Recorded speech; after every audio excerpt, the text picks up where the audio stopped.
नमस्कार विद्यार्थी मित्रांनो, स्मार्ट अभ्यास या यूट्यूब चॅनलवर आपले मनापासून स्वागत आहे. आज दिनांक 23 मार्चच्या ज्या महत्त्वपूर्ण चालू घडामोडी असणार आहेत त्याचा अभ्यास या व्हिडिओच्या माध्यमातून आपण करणार आहोत.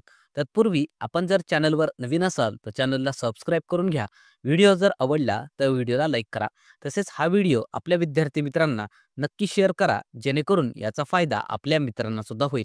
चला मग सुरुवात करूया आजच्या महत्त्वपूर्ण चालू घडामोडींना. आणि पहिला प्रश्न अत्यंत महत्त्वाचा असणार आहे आपल्या परीक्षेच्या दृष्टीने. तर छत्रपती शिवाजी महाराजांचे महाराष्ट्रातील पहिले मंदिर कोठे उभारण्यात आले आहे? ऑप्शन्स या ठिकाणी देण्यात आले आहेत. याचं योग्य उत्तर असेल ऑप्शन नंबर बी, भिवंडी. त्याविषयी काही पॉईंट्स लक्षात ठेवायचे आहेत. हे जे काही छत्रपती शिवाजी महाराज यांचं मंदिर असणार आहे त्याचं नुकतंच उद्घाटन हे महाराष्ट्र राज्याचे मुख्यमंत्री देवेंद्र फडणवीस यांच्या हस्ते करण्यात आलेलं आहे. आणि हे मंदिर ठाणे जिल्ह्यातील भिवंडी या ठिकाणी उभारण्यात आलेलं आहे. आणि छत्रपती शिवाजी महाराजांचं हे महाराष्ट्रातील पहिलंच मंदिर असणार आहे. याचं क्षेत्र हे तब्बल 2500 चौरस फूट एवढं आहे. या मंदिराभोवती किल्ल्यासारखी भिंत सुद्धा बांधण्यात आलेली आहे. आणि या मंदिराचे रचनाकार यांचं नाव लक्षात ठेवायचं आहे, विजय कुमार पाटील आहेत. आणि पुतळा जो आहे शिवाजी महाराजांचा ते अरुण योगीराज यांनी बनवलेला आहे. या पुतळ्याची उंची आहे 6.5 फूट. हे आपल्याला लक्षात ठेवायचं आहे. यावर आपल्या परीक्षेमध्ये प्रश्न हा विचारला जाऊ शकतो. तसेच आग्रा जे उत्तर प्रदेशमधील शहर आहे त्या ठिकाणी सुद्धा छत्रपती शिवाजी महाराजांचं एक भव्य स्मारक उभारण्यासाठी राज्य सरकार प्रयत्न करत आहेत. तसेच मागच्या काही महिन्यांमध्ये आपण बघितलं होतं की वाशिम जिल्ह्यामध्ये बंजारा विरासत संग्रहालयाचं उद्घाटन पंतप्रधान नरेंद्र मोदी यांच्या हस्ते करण्यात आलेलं होतं. हे महत्त्वाचे मुद्दे आपल्याला याविषयी लक्षात ठेवायचे आहेत. आणि पुढचा प्रश्न बघण्या अगोदर एक महत्त्वपूर्ण अपडेट या ठिकाणी असणार आहे की नुकतंच आपण MPSC TCS IBPS पॅटर्ननुसार चालू घडामोडीची टेस्ट सिरीज ही सुरू केलेली आहे, जे की ऑनलाईन आणि ऑफलाईन दोन्ही प्रकारे विद्यार्थ्यांना सोडवता येणार आहे. आणि ही वर्षभर चालणारी टेस्ट सिरीज असणार आहे. यामध्ये मागील 1.5 वर्षाच्या चालू घडामोडींचा अभ्यास हा आपण कव्हर केलेला आहे. आणि ही जी टेस्ट सिरीज असणार आहे ती दर रविवारी होणार आहे. यामध्ये IMP 50 प्रश्नांची टेस्ट ही घेण्यात येणार आहे. तसंच विद्यार्थ्यांना झालेल्या टेस्टचं स्पष्टीकरण सुद्धा दिलं जाणार आहे. एकूण 52 टेस्ट असणार आहेत. याची फीस अत्यल्प असणार आहे, 299 रुपये. आणि या टेस्ट सिरीजची सुरुवात आजपासून अर्थात 23 मार्च पासून होत आहे. तर पहिली जी काही टेस्ट असणार आहे ते सर्व विद्यार्थ्यांसाठी मोफत असणार आहे. तर आपल्या टेलिग्राम चॅनलवर या टेस्टची लिंक दिली जाणार आहे. ठीक सकाळी 10 वाजता सर्व विद्यार्थ्यांनी ही टेस्ट सोडवायची आहे आणि त्यानंतरच आपल्या चालू घडामोडीच्या टेस्ट सिरीजला जॉईन करायचं आहे किंवा ॲडमिशन घ्यायचं आहे. त्यानंतरचा प्रश्न असणार आहे, सूर्याचा अभ्यास करण्यासाठी नासाकडून कोणती मोहीम लॉन्च करण्यात येणार आहे? ऑप्शन्स या ठिकाणी देण्यात आले आहेत. याचं योग्य उत्तर असेल ऑप्शन नंबर ए, पंच नावाची ही अंतराळ मोहीम असणार आहे. त्याविषयी काही पॉईंट्स लक्षात ठेवायचे आहेत. तर नुकतंच नासाकडून सूर्याचा अभ्यास करण्यासाठी पंच नावाची मोहीम लॉन्च करण्याची घोषणा करण्यात आलेली आहे. याद्वारे सूर्याचं जे बाह्य आवरण कोरोना ज्याचं नाव आहे आणि जे सौर हवा असतात ज्यालाच आपण सोलार विंड्स म्हणतो, याचा अभ्यास केला जाणार आहे. तसेच भारताने सुद्धा सूर्याचा अभ्यास करण्यासाठी आदित्य L1 नावाची मोहीम ही लॉन्च केलेली आहे. आणि भारताचं अंतराळ स्थानक उभं करण्याचं लक्ष्य वर्ष आहे 2035, हे आपल्याला लक्षात ठेवायचं आहे. तसेच भारत मानवाला चंद्रावर उतरवणार आहे 2040 या वर्षामध्ये. हे सुद्धा पॉईंट्स आपल्यासाठी महत्त्वाचे आहेत. तसेच नासाविषयी काही पॉईंट्स लक्षात ठेवायचे आहेत. तर नासाचं लॉंग फॉर्म असेल national aeronautics and space administration. याची स्थापना झाली होती 29 जुलै 1958ला. मुख्यालय आहे वॉशिंग्टन DC या ठिकाणी. तसेच आपलं सुद्धा भारताचं इस्रो आहे त्याविषयी पॉईंट्स लक्षात ठेवा. लॉंग फॉर्म असेल इंडियन स्पेस रिसर्च ऑर्गनायझेशन. याचे अध्यक्ष आहेत V नारायणन, जे की 11व्या क्रमांकाचे इस्रोचे अध्यक्ष बनले आहेत. मुख्यालय आहे बेंगलोर या ठिकाणी. याची स्थापना झाली होती 15 ऑगस्ट 1969ला. त्यानंतर पुढचा प्रश्न असणार आहे, नुकतेच इटलीत आयोजित विशेष ऑलिम्पिक विश्व शीतकालीन खेळांमध्ये भारताने किती पदके जिंकली? ऑप्शन्स या ठिकाणी देण्यात आले आहेत. याचे योग्य उत्तर असेल ऑप्शन नंबर बी, भारताने या स्पर्धेमध्ये एकूण 33 मेडल हे जिंकलेले आहेत. त्याविषयी काही पॉईंट्स लक्षात ठेवायचे आहेत. तर नुकतंच हे जे special Olympics world winter games झालेले आहेत, याचं आयोजन इटली या देशामधील ट्युरिन या ठिकाणी करण्यात आलेलं होतं. आणि यामध्ये भारताने 33 मेडल्स जिंकले आहेत, ज्यामध्ये 8 गोल्ड मेडल आहेत, 18 सिल्वर मेडल आणि 7 ब्रॉन्झ मेडल आहेत. हे आपल्याला लक्षात ठेवायचं आहे. तसेच जे IOC आहे, अर्थात इंटरनॅशनल ऑलिम्पिक कमिटी, त्याविषयी पॉइंट्स लक्षात ठेवायचे आहेत. याची स्थापना झाली होती 1894 ला. मुख्यालय आहे लॉझेन, स्वित्झर्लंड या ठिकाणी. आणि याद्वारे ज्या काही ऑलिम्पिकच्या स्पर्धा होत असतात, त्याचं आयोजनही केलं जात असतं. तसेच नुकतंच पॅरिस ऑलिम्पिक स्पर्धा पार पडलेली आहे 2024 या वर्षामध्ये. त्याविषयी काही पॉइंट्स लक्षात ठेवा. यामध्ये भारताने एकूण 6 पदक जिंकले आहेत, ज्यामध्ये 1 सिल्वर आणि 5 ब्रॉन्झ मेडलचा समावेश आहे. भारताला यामध्ये एकही सुवर्ण पदक जिंकता आलेला नव्हता. पदक तालिकेमध्ये भारताचा क्रमांक 71वा होता आणि प्रथम क्रमांकावर अमेरिका हा देश होता. आणि या स्पर्धेमध्ये स्वप्नील कुसळे, जो की महाराष्ट्राचा नेमबाज आहे, त्याने भारताला ब्रॉन्झ मेडल जिंकून दिलेलं आहे. हे सुद्धा आपण याविषयी लक्षात ठेवायचं आहे. त्यानंतर पुढचा प्रश्न असणार आहे, नुकतेच गणगौर महोत्सवाचे आयोजन कोणत्या राज्यात करण्यात आले? ऑप्शन्स या ठिकाणी देण्यात आले आहेत. याचे योग्य उत्तर असेल ऑप्शन नंबर सी, राजस्थान. त्याविषयी काही पॉइंट्स लक्षात ठेवायचे आहेत. हे जे काही गणगौर महोत्सव आहे, तर राजस्थानमध्ये साजरा केला जातो, जे की देवी पार्वती अर्थात गौरीला समर्पित असणारा महोत्सव आहे. हे आपल्याला लक्षात ठेवायचं आहे. तसेच राजस्थानचा उल्लेख आला आहे, तर त्याविषयी पॉइंट्स लक्षात ठेवायचे आहेत. राजधानी आहे जयपूर, त्यालाच पिंक सिटी म्हणून सुद्धा ओळखलं जातं. मुख्यमंत्री आहेत भजनलाल शर्मा आणि राज्यपाल आहेत सध्या हरिभाऊ बागडे. त्यानंतर इतर काही महत्त्वाचे महोत्सव किंवा संमेलन पार पडले आहेत 2025 या वर्षामध्ये, ते सुद्धा आपल्या लक्षात ठेवायचे आहेत. तर ग्रामीण भारत महोत्सव 2025 नवी दिल्ली या ठिकाणी झालेला आहे. बिमस्टेक युवा शिखर संमेलन गुजरातमधील गांधीनगर या ठिकाणी झालेलं आहे. राष्ट्रीय सुशासन संमेलन गुजरातमधील गांधीनगर या ठिकाणी. 12व्या क्रमांकाची वर्ल्ड गव्हर्नमेंट समिट दुबई या ठिकाणी झालेली आहे. 15व्या क्रमांकाचं एरो इंडिया महोत्सव कर्नाटकमधील बँगलोर या ठिकाणी झालेला आहे.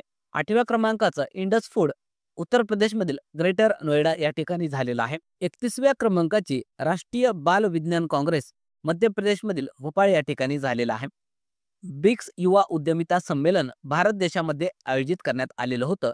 काशी तमिल संगम 3.0 उत्तर प्रदेशमधील वाराणसी या ठिकाणी. आणि चपचार ऊट महोत्सव नुकतंच मिझोरम या राज्यामध्ये साजरा करण्यात आलेला आहे. हे महत्त्वाचे संमेलन आपल्याला लक्षात ठेवायचे आहेत. यावर आपल्या परीक्षांमध्ये प्रश्न विचारला जातो. त्यानंतर पुढचा प्रश्न असणार आहे, नुकतेच इंटरनॅशनल मास्टर्स लीग 2025चा विजेता कोणता संघ ठरला आहे? ऑप्शन्स या ठिकाणी देण्यात आले आहेत. याचे योग्य उत्तर असेल option number C, India masters हा इंटरनॅशनल मास्टर्स लीगचा विजेता ठरलेला आहे.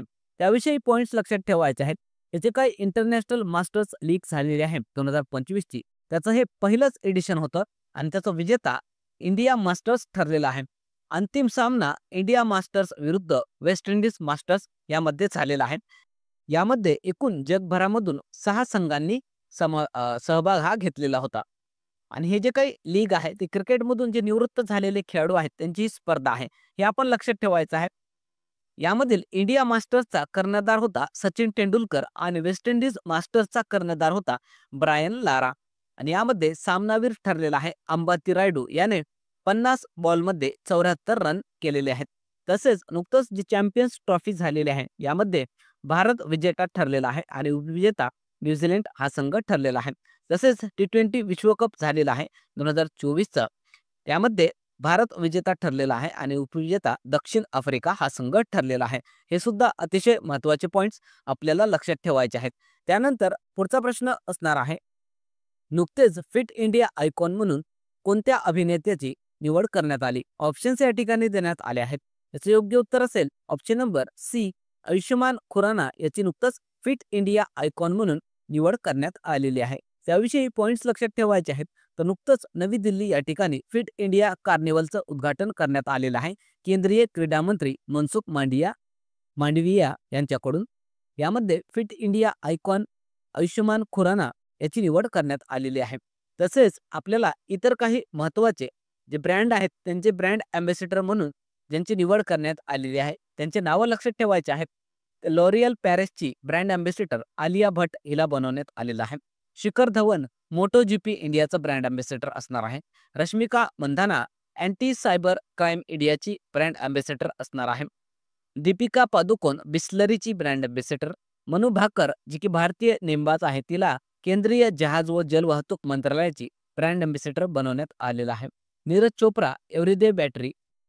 करीना कपूर युनिसेफ इंडियाची ब्रँड अँबॅसेडर असणार आहे. रणवीर सिंग बोटचं ब्रँड अँबॅसेडर असणार आहे. आणि सलमान खान आणि टायगर श्रॉफ हे जे खो खो विश्वकप झालेला आहे 2025चं त्याचे ते ब्रँड अँबॅसेडर होते. हे आपण पॉइंट्स लक्षात ठेवायचे आहेत. त्यानंतर पुढचा प्रश्न असणार आहे, कबड्डी विश्वकप 2025चे आयोजन कोणत्या देशात केले जाणार आहे? ऑप्शन्स या ठिकाणी देण्यात आले आहेत. त्याचं योग्य उत्तर असेल ऑप्शन नंबर बी, इंग्लंड या देशामध्ये हे कबड्डी विश्वकप 2025चं आयोजन केलं जात आहे. त्याविषयी पॉइंट्स लक्षात ठेवायचे आहेत. तर हे जे काही कबड्डी विश्वकप आहे त्याचं आयोजन इंग्लंड या देशामध्ये सुरू आहे. त्याचा कालावधी 17 ते 23 मार्च असणार आहे. यामध्ये महिला संघ 8 असणार आहेत आणि पुरुष संघ 16 असणार आहेत. याचं हे दुसऱ्या क्रमांकाचं एडिशन आहे. हे आपल्याला लक्षात ठेवायचं आहे. तसेच जे नुकतंच खो खो विश्वकप झालेला आहे त्याविषयी सुद्धा पॉइंट लक्षात ठेवा, कारण हे सुद्धा आपल्यासाठी महत्त्वाचं आहे. यावर आपल्या परीक्षेमध्ये प्रश्न हा विचारला जाऊ शकतो. तर या खो खो विश्वकपचं पहिलंच एडिशन होतं जे की नवी दिल्ली या ठिकाणी पार पडलेला आहे. याचा कालावधी 13 ते 19 जानेवारी होता. शुभंकर होतं यामध्ये. तेजस आणि तारा विजेता आपला भारतीय पुरुष खो खो संघ आणि भारतीय महिला खो खो संघ ठरलेला आहे आणि उपविजेता नेपाळ हा संघ ठरलेला आहे. या खो खो विश्वकपचा ब्रँड अँबॅसेडर होता सलमान खान आणि टायगर श्रॉफ. हे पॉइंट्स अत्यंत महत्त्वाचे आहेत आपल्यासाठी, ते आपण लक्षात ठेवायचे आहेत. त्यानंतर कालच्या ज्या काही महत्त्वाच्या घडामोडी होत्या त्याचं क्विक रिव्हिजन या ठिकाणी आपल्याला करायचं आहे. तर पहिला प्रश्न आपण बघितला होता, भारत कोणत्या देशासोबत सहयोग करून चंद्रयान 5 मोहीम पूर्ण करणार आहे? ऑप्शन्स या ठिकाणी आपण दिले होते. याचं उत्तर होतं ऑप्शन नंबर बी, जपान. त्यानंतरचा प्रश्न आपण बघितला होता, hockey India player of the year award कोणाला देण्यात आला? आणि याचं उत्तर होतं ऑप्शन नंबर बी, हरमनप्रीत सिंग हा hockey India player of the year ठरलेला आहे. याविषयी कालच्या व्हिडिओमध्ये डिटेलमध्ये अभ्यास आपण केलेला आहे. त्यानंतरचा प्रश्न आपण घेतला होता, कोणत्या राज्यात राजीव युवा विकासम योजना सुरू करण्यात आली? आणि याचं उत्तर होतं ऑप्शन नंबर बी, तेलंगणा. त्यानंतरचा प्रश्न होता, त्रिनिदाद व टोबॅगो या देशाचे नवीन पंतप्रधान कोण बनले? याचं उत्तर होतं ऑप्शन नंबर बी, स्टुअर्ट यंग. त्यानंतरचा प्रश्न होता, नुकतेच कोणत्या राज्याने पर्यटकांवर 50 रुपये प्रति व्यक्ती शुल्क लावण्याची घोषणा केली आहे? याचं उत्तर होतं ऑप्शन नंबर ए, सिक्कीम. त्यानंतरचा प्रश्न होता, नुकतेच PMIS ॲप कोणी लॉन्च केले? आणि याचं उत्तर होतं option number D, Nirmala Sitharaman. त्यानंतरचा प्रश्न आपण बघितला होता, विश्व जल दिवस कधी साजरा केला जातो? याचं उत्तर होतं ऑप्शन नंबर बी, 22 मार्चला वर्ल्ड वॉटर डे अर्थात विश्व जल दिवस म्हणून साजरा केला जात असतो. याविषयी सुद्धा कालच्या व्हिडिओमध्ये आपण डिटेलमध्ये चर्चा केलेली आहे. त्यानंतर काल आपण होमवर्क क्वेश्चन दिला होता. तो होमवर्क क्वेश्चन असा होता की नुकतेच दिल्लीच्या नवीन मुख्यमंत्री कोण बनले आहेत? याचं उत्तर हे बऱ्याचशा विद्यार्थ्यांनी कॉमेंट बॉक्समध्ये दिलेलं आहे. त्यांचं मनापासून अभिनंदन. ज्या विद्यार्थ्यांना याचं उत्तर माहिती नाही त्यांच्यासाठी उत्तर आपण सांगणार आहोत. याचं उत्तर असणार आहे option number A, Rekha Gupta या दिल्लीच्या नवीन मुख्यमंत्री बनल्या आहेत, ज्या की दिल्लीच्या 4थ्या महिला मुख्यमंत्री असणार आहेत. हे पॉइंट सुद्धा आपण लक्षात ठेवायचं आहे. त्यानंतर आजचा होमवर्क क्वेश्चन असणार आहे आणि अतिशय सोपा प्रश्न असणार आहे. प्रश्न असेल की महाराष्ट्रातील पहिले शासकीय अधिकारी मराठी साहित्य संमेलन कोठे पार पडले? ऑप्शन्स या ठिकाणी देण्यात आले आहेत. याचं उत्तर हे सर्व विद्यार्थ्यांनी कमेंट बॉक्समध्ये द्यायचं आहे. अतिशय महत्त्वाचा प्रश्न आहे आपल्या परीक्षेच्या दृष्टीने. बघूया किती विद्यार्थ्यांना या प्रश्नाचं उत्तर हे माहिती आहे. चला मग थांबूया या ठिकाणी. व्हिडिओ जर आवडला तर व्हिडिओला लाईक करायचा आहे. चॅनलवर नवीन असाल तर चॅनलला सबस्क्राईब करून घ्या. तसेच लेक्चरच्या मोफत नोट्ससाठी तसेच इतर स्टडी मटेरियलसाठी आपलं जे टेलिग्राम चॅनल आहे स्मार्ट अभ्यास 555 त्याला जॉईन करून घ्या. तसेच आपलं इंस्टाग्राम चॅनल आणि व्हॉट्सअप चॅनल आहे स्मार्ट अभ्यास या नावाने, त्याला सुद्धा जॉईन करून घ्या. त्या ठिकाणी आपण चालू घडामोडीच्या मोफत ऑनलाईन टेस्ट हे टाकत असतो. थांबूया मग पुन्हा भेटूया एका नवीन व्हिडिओसह. तोपर्यंत धन्यवाद.